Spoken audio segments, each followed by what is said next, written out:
Whoa!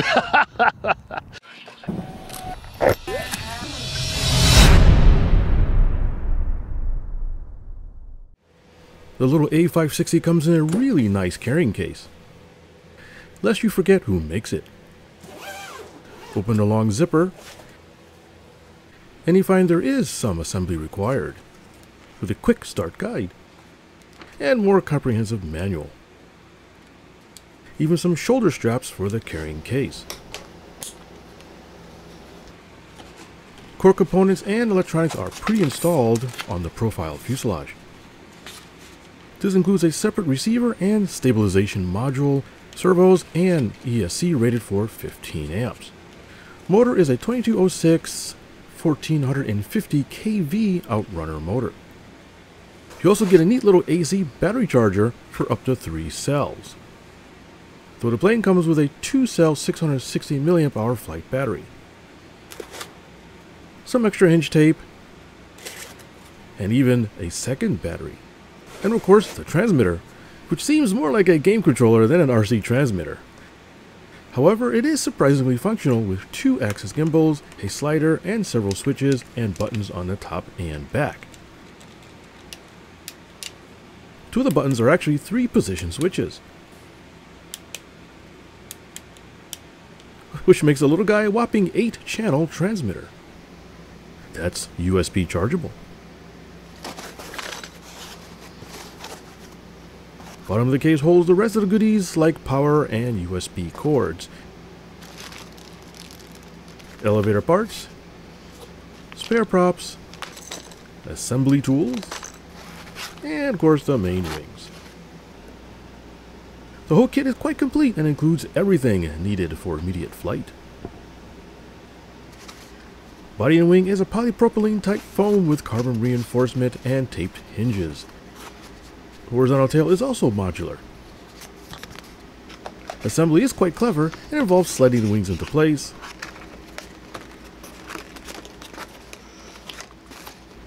then using half-turn plastic keepers to hold the wings secure. Same for the tail assembly.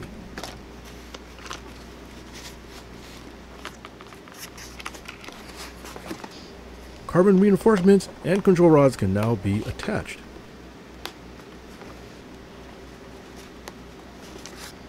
Landing gear is next. And lastly, the prop.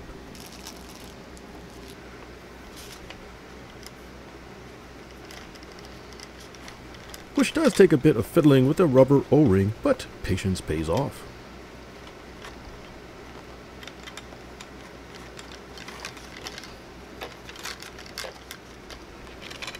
Battery fits crossways in a slot in the nose. Charger is simple to use. Just plug in the balance connector and wait for the lights to go out. If you can't handle that, then maybe you shouldn't be flying this model. Transmitter has built-in power level lights. No binding necessary. So between the 2 switches, you have quite a few different flight modes that will take some time to figure out. Essentially, the right 3-position switch has a manual mode, self-leveling mode, and hover mode.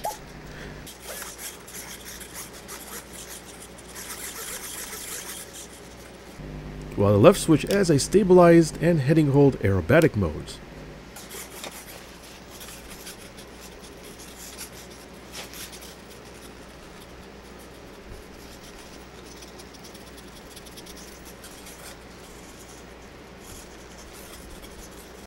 I was concerned with the amount of up elevator in the stabilized mode while level, so I recalibrated gyros as per the manual.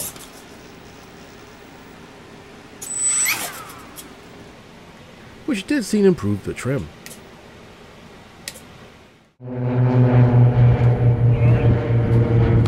Flight day was not optimal.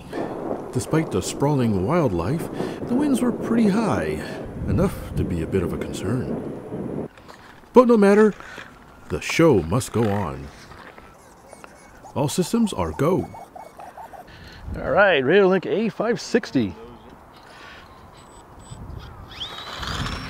Woohoo!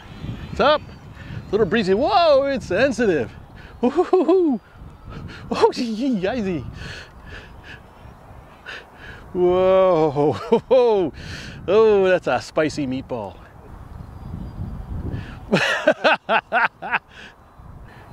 Wow, let me try a stabilization mode here. There we go. This is the, oh, there we go, leveling. That helps. Oh, wow. There we go. That stuff levels. Roll it, let go the stick.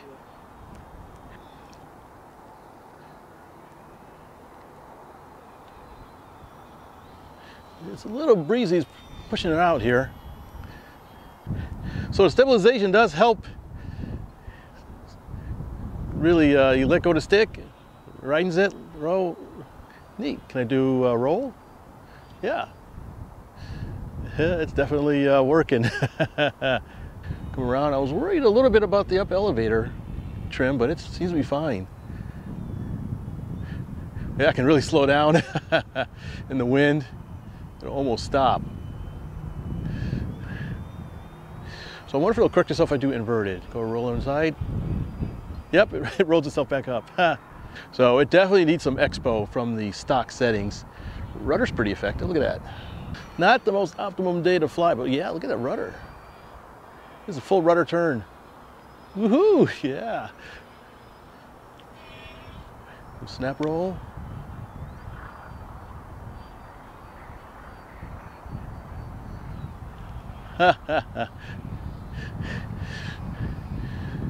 Actually, it's a nice flying model. It just wasn't so breezy out today, but it's doing pretty good. Let's try something interesting. Can do a spin. A little spin. Snap roll to the left, to the right. Let's do a stall turn. There we go. Let's do a loop. A little inverted. Doesn't like to stay inverted with the stabilization on. Yeah, you gotta fight. Yeah, it snaps right back upright. All right, let's try see a different mode here. So I'm gonna, I don't know if I can do, I'm trying to, there's a Hoverback Mode. There we go. This is the hover mode. Doesn't like it. Oh! It's really, I went out of the stabilization mode. It was really sensitive. That's not how you do it. Well, it looks like I just, you know, the prop just kind of, there you go. All right, so I got a couple of the modes to check, so just have to really be easy with it. Let's try gyro mode here.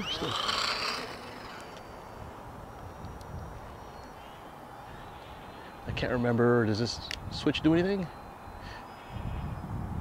There we go.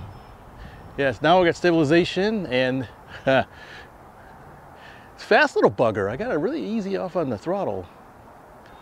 So now I can fly it inverted without it fighting me. There we go. Still got some stabilization. Sure. So outside loop. Still sensitive though.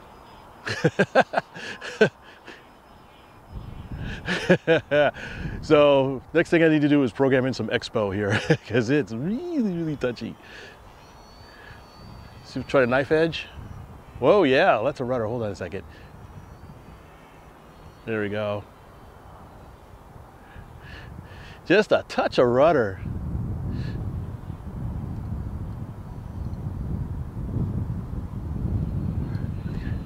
There we go, knife edge circle.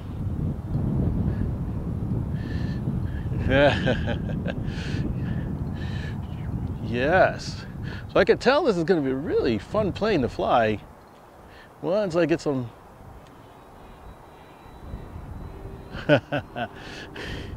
And this transmitter is surprisingly comfortable. I was a little suspicious of it first being such kind of a game controller, but it actually does really well. So I can tell it's got some stabilization And the gyro, look at that. You can sort of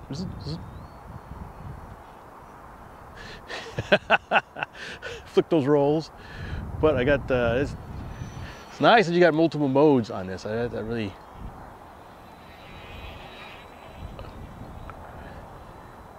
kind of stable in any orientation.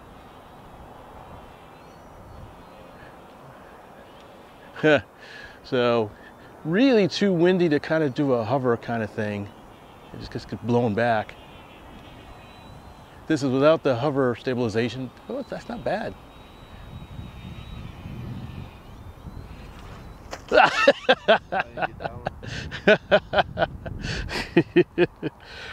So it is flyable, but easy on the sticks. Woo, and not hit the ground. Going for a half tree. You can eke out a slow roll on it.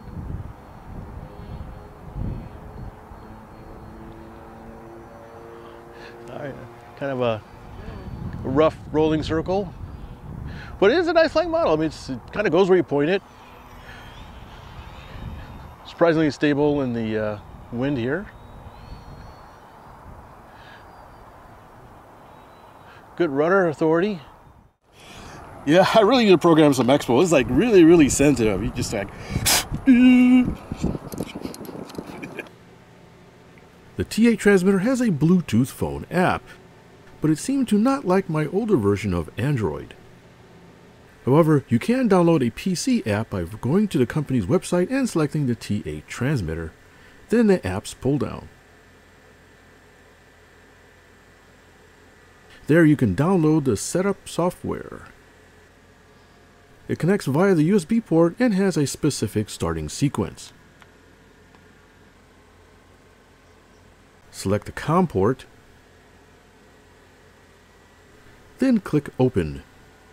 Only now you can turn on the transmitter, where the position bars will activate and echo the stick and button positions.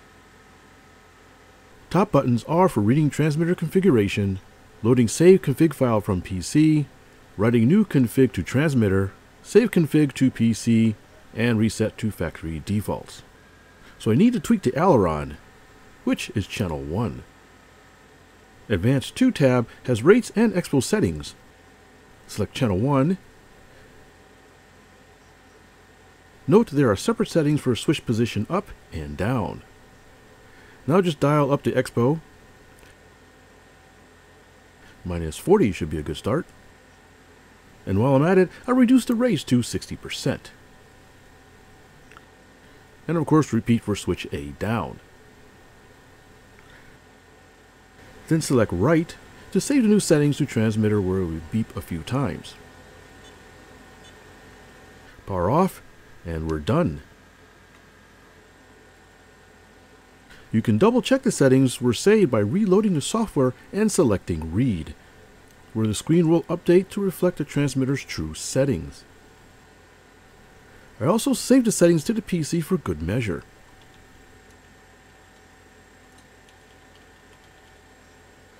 I was quite impressed with the amount of settable options for the T8 transmitter.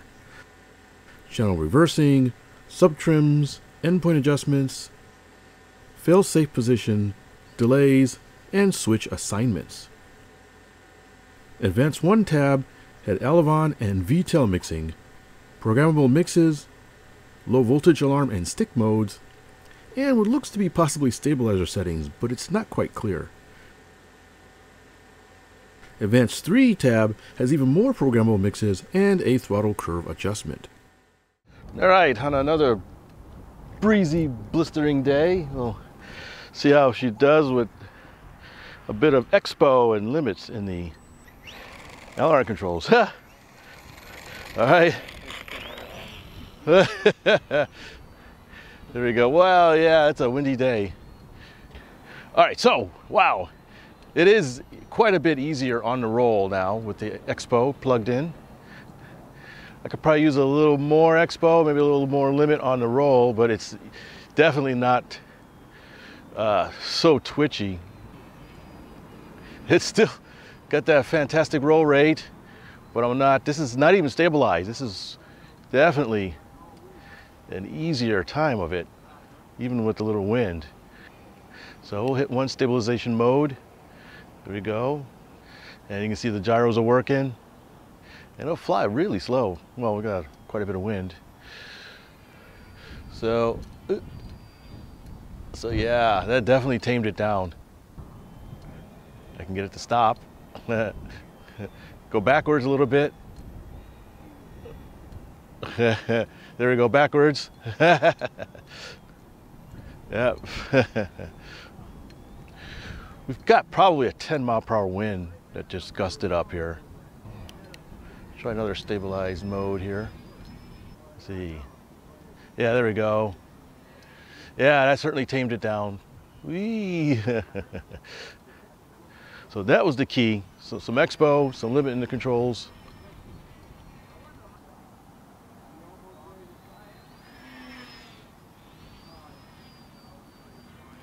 So yeah, tamed down. It's a nice flying model, even it's kind of a blistering wind here. Try to hover again. Looks like the wind has settled down just a little bit. Let's bring her back. It's a little bit pitchy at high speeds. Here we go. Pitch up. Oh, switches the wrong position. There we go. Whoa! Try that again. When you got two switches, sometimes it can get a little tricky. Okay, we go up, flip the switch. There we go. So we can bring it back. Got plenty of power for the hover. Come back here. So it's very stable, but blowing away.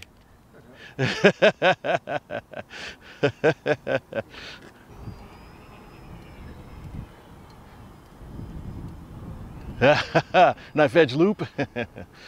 Great rudder. There we go. A knife edge turn. Oh, nice. Ooh, look at that turn.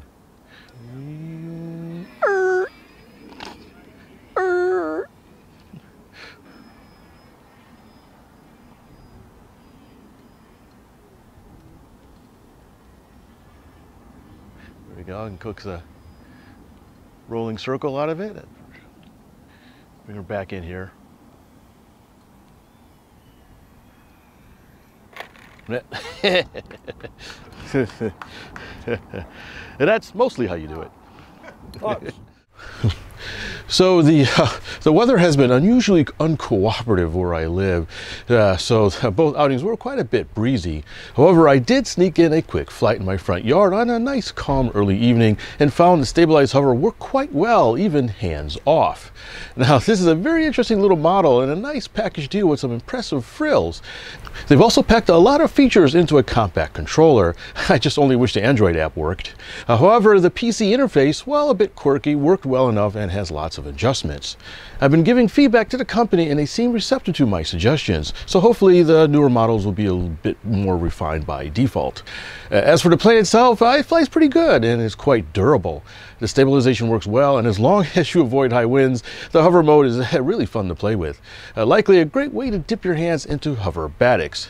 I also should mention that the A560 has a really impressive runtime where I usually get tired of flying well before the power runs out. I'm not that great with 3D flying, but the A560 seemed to be a good way to venture into 3D flying without the worry of hurting larger, more fragile models. Hi, thanks for watching. Please take a look at the video description below for special HobbyView sales and discounts. Your purchases help support this channel. Happy modeling!